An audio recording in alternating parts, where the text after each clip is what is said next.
Hello ഇസ്മി ശ്രീലത ജയചന്ദ്രൻ. നമ്മൾ ഇന്നിവിടെ എന്താ ഉണ്ടാക്കുന്നതെന്ന് അറിയാമോ? ചക്ക അവിയലാണ്.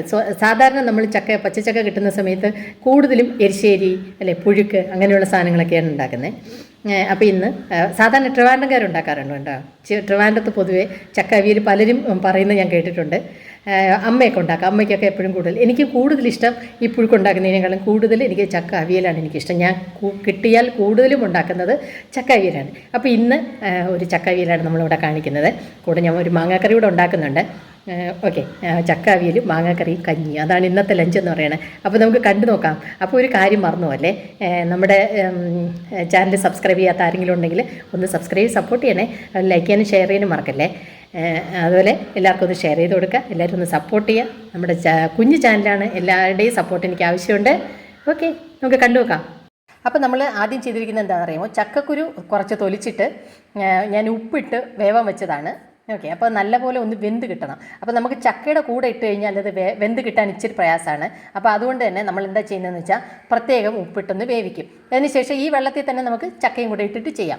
നമ്മൾ ചക്ക അവിയൽ വയ്ക്കുന്ന സമയത്ത് എപ്പോഴും നമ്മളിങ്ങനെ വിളഞ്ഞങ്ങ് മുറ്റിപ്പോയതോ അല്ലെങ്കിൽ നല്ല കട്ടിയുള്ള ചതയുള്ള ഉണ്ടല്ലോ, കട്ടിയുള്ള ചുളയുണ്ടല്ലോ, അതിങ്ങനെ കുഴഞ്ഞു പോകുന്ന ടൈപ്പാണ്. അപ്പോൾ അതിനേക്കാളും നല്ലത് അങ്ങനത്തെ ടൈപ്പ് ചക്കയാണെങ്കിൽ അത് അത്രയും ആകുന്നതിന് കുറച്ച് മുന്നേ, വിളഞ്ഞു പോകുന്നതിന് തൊട്ട് മുന്നേ എടുക്കുക. അതല്ലെങ്കിൽ ഈ കനം കുറഞ്ഞ ചുളയാണെങ്കിൽ കുഴപ്പമില്ല. ഓക്കെ, ഈ കനം കൂടിയ ചുളയാണെങ്കിൽ തന്നെ നമുക്ക് വേറൊരു കാര്യം ചെയ്യാം. കൂടെ നിന്ന് നോക്കി കറക്റ്റ് വേവിന് എടുക്കുകയാണെങ്കിൽ ഇത് കറക്റ്റായിട്ട് കിട്ടും. ഓക്കെ, അപ്പോൾ ഇത് ചക്കക്കുരു നല്ലപോലെ ഞാൻ ഉപ്പിട്ട് വേവിച്ചെടുത്തിട്ടുണ്ട്. അതിനുശേഷം നമ്മൾ ഈ അവിയലിനൊക്കെ അരിയുന്ന പോലെ നീളത്തിൽ ഈ ചക്ക അരിഞ്ഞെടുക്കണം. അപ്പോൾ നമ്മൾ പലരും ചെയ്യുന്നത് എന്താണെന്നറിയാമോ? ഈ ചക്ക സീസൺ ആകുമ്പം ഏറ്റവും കൂടുതൽ നമ്മൾ കളയുന്ന ഒരു സാധനമാണ് ഈ ചക്കക്കുരു എന്ന് പറയുന്നത്. അതിനകത്ത് ഒരുപാട് ബെനിഫിറ്റ്സ് ഉണ്ട്. കാർബോഹൈഡ്രേറ്റ് ഉണ്ട്, അതുപോലെ പ്രോട്ടീൻ ഉണ്ട്, ഫാറ്റ് ഉണ്ട്, ഫൈബർ ഉണ്ട്, പിന്നെ വൈറ്റമിൻ എയും സിയും ഉണ്ട്, കാൽഷ്യം ഉണ്ട്, പൊട്ടാഷ്യം ഉണ്ട്, മെഗ്നീഷ്യം ഉണ്ട്, അയൺ ഉണ്ട്. നമ്മൾ ചെയ്യുന്നതെന്ന് പറഞ്ഞാൽ ഈ സാധനത്തിനെടുത്ത്, ഈ ചക്കക്കുരുവിനെ എടുത്ത് പുറത്ത് കളയും. എന്നിട്ട് വില കൂടിയ സാധനങ്ങൾ നമ്മൾ മേടിച്ചിട്ട് നട്ട്സും സീഡ്സും ഒക്കെ മേടിച്ച് നമ്മൾ കഴിക്കുകയും ചെയ്യുന്നുണ്ടല്ലേ. പക്ഷേ ഇതിനകത്ത് ശ്രദ്ധിക്കേണ്ട ഒരു കാര്യം എന്ന് പറഞ്ഞു കഴിഞ്ഞാൽ ഏത് സാധനവും നമ്മൾ അമിതമായി കഴിക്കുമ്പോഴാണ് പ്രശ്നം വരുന്നത്. അപ്പോൾ നമുക്ക് ഈ സീസണിലായിട്ട് കിട്ടുന്ന സാധനം നമ്മൾ മിതമായിട്ട് കഴിക്കുകയാണെന്നുണ്ടെങ്കിൽ നമുക്കൊരു പ്രശ്നമില്ല അല്ലേ. എപ്പോഴും എല്ലാവരും പറയുന്നത് ഗ്യാസിൻ്റെ ഒരു പ്രശ്നമാണ് ഇതിനകത്ത് പറയുന്നത്. അപ്പോൾ ഇതിൻ്റെ ഒരുപാട് ഗുണങ്ങളെന്ന് പറഞ്ഞു കഴിഞ്ഞാൽ ഇതിനകത്ത് ഫൈബറും അതുപോലെ പൊട്ടാസ്യവും ഒക്കെ ഉള്ളതുകൊണ്ട് തന്നെ അത് കൊളസ്ട്രോൾ കൺട്രോൾ ചെയ്യാനും അതുപോലെ BP കൺട്രോൾ ചെയ്യാനും ഒരുപാട് സഹായിക്കുന്നൊരു സാധനമാണ്. പിന്നെ വരുന്നതെന്ന് പറഞ്ഞാൽ ഒരുപാട് ആൻറ്റി ഓക്സിഡൻസ് ഉണ്ട്. അപ്പോൾ നമ്മൾ ചെയ്യുന്നത് എന്താണെന്ന് അറിയാമോ? ഈ സാധനമൊക്കെ എടുത്ത് നമുക്ക് ഇതുപോലെ ചീപ്പായിട്ട് കിട്ടുന്ന സാധനങ്ങളൊക്കെ എടുത്ത് പുറത്ത് കളഞ്ഞിട്ട് അല്ലേ, ഒരുപാട് നട്ട്സും സീഡ്സും ഒക്കെ നമ്മളല്ലാതെ ആൻറ്റി ഓക്സിഡൻ്റ് ആണ്, അതാണ് ഇതാണെന്നൊക്കെ പറഞ്ഞിട്ട് ഒരുപാട് വില കൊടുത്ത് നമ്മൾ മേടിച്ച് കഴിക്കുന്നുണ്ട്. അപ്പോൾ അതൊക്കെ കഴിക്കുന്നതിനോടൊപ്പം തന്നെ നമുക്ക് നമ്മുടേതായ സാധനങ്ങളും കൂടെ നമുക്ക് ആഹാരത്തിൽ ഉൾപ്പെടുത്തുകയാണെങ്കിൽ അത് ഏത് സാധനമായാലും ഒരു ലിമിറ്റിന് മാത്രമേ നമുക്ക് കഴിക്കാവുള്ളൂ. എത്ര നമ്മളിപ്പം നട്ട്സ് ആയാലും നമ്മൾ ബാക്കിയുള്ള നട്ട്സ് എല്ലാം പറയുന്നുണ്ട്, അതും ഒരു പരിധിയിൽ കൂടുതൽ കഴിച്ചു കഴിഞ്ഞാൽ അത് പ്രശ്നം തന്നെയാണ്.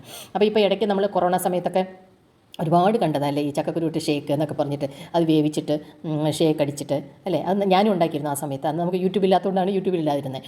അപ്പോൾ ആ സമയത്ത് ഞാനും ഉണ്ടാക്കിയിരുന്നത് നല്ല ടേസ്റ്റ് ആട്ടോ, നല്ല ടേസ്റ്റുള്ളൊരു സാധനമാണ്. അപ്പോൾ അങ്ങനെയൊക്കെ നമുക്ക് ഈ സാധനം നമുക്ക് ഉപയോഗപ്പെടുത്താം. അതുപോലെ കറികളിലായാലും മിതമായിട്ടൊക്കെ നമ്മൾ ഉപയോഗിച്ച് കഴിഞ്ഞാൽ വലിയ പ്രശ്നങ്ങളൊന്നുമില്ല, വലിയ പ്രോബ്ലം ഒന്നും വരില്ല. നമുക്ക് കിട്ടേണ്ട എല്ലാ ബെനിഫിറ്റ്സും അതിനകത്തുള്ള എല്ലാ ബെനിഫിറ്റ്സും നമുക്ക് കിട്ടുകയും ചെയ്യും. അപ്പോൾ ഞാനിവിടെ തേങ്ങ ഒന്ന് ക്രഷ് ചെയ്തെടുത്തിട്ടുണ്ട്. ഇതിലെന്തൊക്കെ ഇട്ടെന്നറിയാമോ? വെളുത്തുള്ളി, ജീരകം, 2-3 കറിവേപ്പില, പിന്നെ തേങ്ങ, പിന്നെ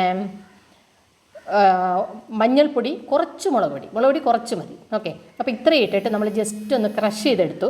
ഓക്കെ, അത് ഞാൻ ഈ വെള്ളത്തിൽ കൂടെ അങ്ങ് ഇട്ടിട്ടുണ്ട്. അപ്പോൾ ഇതിനകത്ത് ഉപ്പ് ഞാൻ ആൾറെഡി ഇട്ടിട്ടുണ്ട്, ചക്കക്കുരു വേവിച്ച സമയത്ത് ഉപ്പിട്ടിട്ടുണ്ട്. ഓക്കെ, വെളുത്തുള്ളി, ജീരകം, കറിവേപ്പില, തേങ്ങ, പിന്നെ മഞ്ഞൾപ്പൊടി, പിന്നെ കുറച്ച് ജീരകം, ഇച്ചിരി മുളക് പൊടി. ഓക്കെ, മുളക് പൊടി കുറച്ചിട്ടാൽ മതി, ഒരുപാട് വേണ്ട. നമുക്ക് നമ്മൾ സാധാരണ അവിയലിന് തോരനൊക്കെ ഇടുന്നില്ല, അതുപോലെ കുറച്ച് മുളക് പൊടി ഇട്ടാൽ മതി. ഓക്കെ, അപ്പോൾ ഞാൻ ഇതിൽ തന്നെ ഉപ്പൊക്കെ നോക്കി, ഉപ്പ് ഓക്കെയാണ്. ഓക്കെ, ഇനി നമ്മൾ കഴുകി വാരി അരിഞ്ഞ് റെഡിയാക്കി വെച്ച ചക്കച്ചുള നമുക്ക് ഇതിലോട്ടിട്ട് കൊടുക്കാം. ഓക്കെ, ചക്കക്കുരു വേണമെങ്കിൽ നമുക്ക് കൂടുതലിടാം കേട്ടോ. ചക്കക്കുരുവിൻ്റെ ബെനിഫിറ്റ് എന്ന് പറഞ്ഞാൽ ഒരുപാട് ബെനിഫിറ്റ് ഉള്ളതാണ് അല്ലേ. നമ്മൾ ഏറ്റവും കുറച്ച് ഉപയോഗിക്കുന്നത് വെറുതെ വാരി കളയുന്നൊരു സാധനമാണ് ഈ ചക്കക്കുരു എന്ന് പറയുന്നത്. പക്ഷേ ഒരുപാട് ബെനിഫിറ്റ് ഉണ്ട് ഈ ചക്കക്കുരുവിന്. കുറച്ച് സമയം അടച്ചു വെച്ച്, കാരണം എൻ്റെ ചേട്ടൻ ഇത് കഴിക്കില്ല കേട്ടോ. അപ്പോൾ എനിക്ക് വേണ്ടി മാത്രം, ചേട്ടൻ ഈ മീൻ, മുട്ട, പിന്നെ അതുപോലെ ചിക്കനൊക്കെ വയ്ക്കുന്ന സമയത്ത് ഞാൻ ഇങ്ങനെ എന്തെങ്കിലും ഉണ്ടാകും. ചേട്ടൻ കഴിക്കാത്തതും എനിക്ക് ഏറ്റവും കൂടുതൽ ഇഷ്ടമുള്ളതുമായ കുറച്ച് സാധനങ്ങളുണ്ട്, അതൊക്കെയാണ് ഞാൻ ഇട്ട് വയ്ക്കുന്നത്. അപ്പോൾ നല്ലപോലെ തിളച്ച് വന്നിട്ടുണ്ട് കണ്ടോ.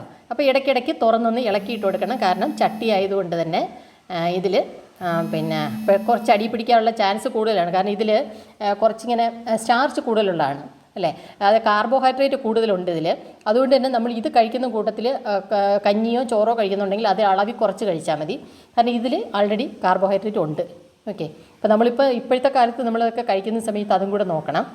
അപ്പോൾ ഇത് ഒന്ന് തിളച്ച് ഒന്നുകൂടെ ആയി കഴിഞ്ഞിട്ടുണ്ട്. അപ്പോൾ ഒന്നുകൂടെ ഉപ്പ് നോക്കണം. കാരണം ഞാനിപ്പോൾ ഉപയോഗിച്ച ചക്ക എന്ന് പറയുന്നത് കുറച്ചുകൂടെ ചത കൂടുതലുള്ളതാണ്. ഓക്കെ, അപ്പോൾ അതിൽ അബ്സോർബ് ചെയ്ത് കഴിയുമ്പോൾ ഇതിൽ ഞാനിട്ട ഉപ്പ് കുറച്ച് കുറവായിരിക്കും. ഓക്കെ, അപ്പം നമുക്ക് നോക്കിയിട്ട് ഇട്ട് കൊടുക്കാം. കണ്ടോ, കുറച്ചും കൂടെ വെള്ളം ഒന്ന് വറ്റി വന്നിട്ടുണ്ട്. കണ്ടില്ലേ? നമ്മൾ ചട്ടിയിലായതുകൊണ്ട് ഇടയ്ക്കിടയ്ക്കൊന്ന് നോക്കിയിട്ട് ഇളക്കിയിട്ട് കൊടുക്കണം. കണ്ടോ, മറ്റേ നമ്മൾ എരിശ്ശേരി അല്ലെങ്കിൽ പുഴുക്കൊക്കെ വെക്കുന്ന പോലെ ഉടച്ചിട്ട് എടുക്കണ്ട.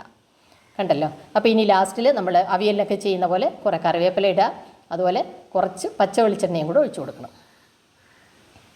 എന്നിട്ട് നല്ലപോലെ ഇളക്കി യോജിപ്പിക്കുക. ഇത് നല്ല ടേസ്റ്റാണ് കേട്ടോ. നല്ല ടേസ്റ്റ് എന്ന് പറഞ്ഞാൽ നല്ല ടേസ്റ്റാണ്. ഒരു പ്രത്യേക ടേസ്റ്റാണ്. എനിക്ക് കഞ്ഞിയുടെ കൂടെയൊക്കെ ഇത് കഴിക്കാൻ എനിക്ക് ഭയങ്കര ഇഷ്ടമാണ്. ഓക്കെ, ഞാനിതിൽ വെളിച്ചെണ്ണയും കൂടെ ഒഴിച്ചിട്ടുണ്ട്. അതിൻ്റെ വീഡിയോ കട്ടായി തോന്നണു. പിന്നെ ഒരു അടിപൊളി മാങ്ങാക്കറി ഞാൻ ഉണ്ടാക്കിയിട്ടുണ്ട്. കിട്ടില്ല മാങ്ങാക്കറിയാണ്.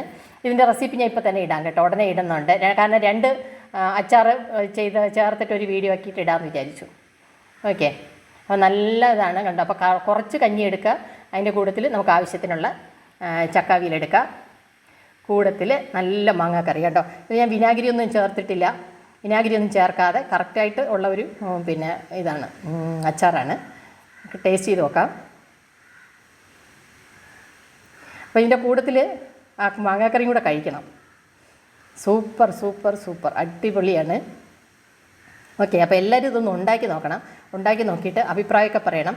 അതുപോലെ നേരത്തെ പറഞ്ഞതുപോലെ നമ്മുടെ ചാനൽ സബ്സ്ക്രൈബ് ചെയ്തിട്ടില്ലെങ്കിൽ ഒന്ന് സബ്സ്ക്രൈബ് ചെയ്ത് സപ്പോർട്ട് ചെയ്യണം. അതുപോലെ ലൈക്ക് ചെയ്യാനും ഷെയർ ചെയ്യാനും മറക്കല്ലേ. അപ്പോൾ എല്ലാവരും പുഴുക്കും എരിശ്ശേരിയൊക്കെ ഉണ്ടാക്കുന്ന ആൾക്കാർ ഇടയ്ക്ക് ഇതൊക്കെ മാറി ഒന്ന് ഉണ്ടാക്കി നോക്കാം. നല്ല ടേസ്റ്റിയാണ്, കഴിക്കാൻ നല്ല രുചിയുള്ള സാധനമാണ്. ഓക്കെ, അപ്പോൾ അതുപോലെ ഞാൻ ഒരു നെല്ലിക്ക അച്ചാറിൻ്റെയും മാങ്ങ അച്ചാറിൻ്റെയും കൂടെ വീഡിയോ എടുത്ത് വെച്ചിട്ടുണ്ട്. അത് ഉടനെ തന്നെ അപ്ലോഡ് ചെയ്യും. എല്ലാവരും കാണുക, സപ്പോർട്ട് ചെയ്യുക. ഓക്കെ, അപ്പോൾ നമുക്ക് പുതിയ വീഡിയോ ആയിട്ട് വീണ്ടും കാണാം. ബൈ.